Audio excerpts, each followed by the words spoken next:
নমস্কাৰ। আজি দিনটো বাতৰিলৈ প্ৰথমটো খবৰ। আজি নিৰ্বাচনৰ ৰিজাল্ট দিব। অসমত নগাঁও জিলাত প্ৰদ্যুৎ বৰদলৈ বৃহৎ অগ্ৰগতিত, ধুবুৰী জিলাত ৰকিবুল হুছেইনৰ বৃহৎ অগ্ৰগতি, যোৰহাট জিলাত গৌৰৱ গগৈ বৃহৎ অগ্ৰগতি। মুঠতে অসমত 4খন জিলাত জিকি আছে কংগ্ৰেছ আৰু 10খন জিলাত জিকি আছে বিজেপি। দ্বিতীয়টো খবৰ। পুনৰ দেশত প্ৰধানমন্ত্ৰী হ'ব মোদী, মন্তব্য কৰিলে কামাখ্যা প্ৰসাদ তাছা।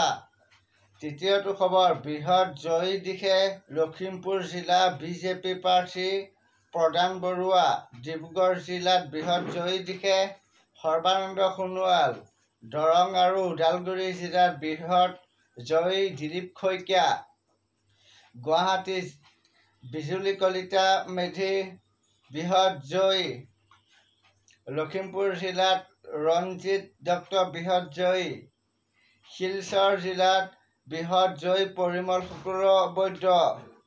আৰু মুঠতে অসমত 10টা সমষ্টিত বিজেপি আসন দখল কৰিছে। শেষৰটো খবৰ। লোকসভা নিৰ্বাচনত জয়ী কোন হ'ব, ৰাহুল গান্ধী নে নৰেন্দ্ৰ মোদী?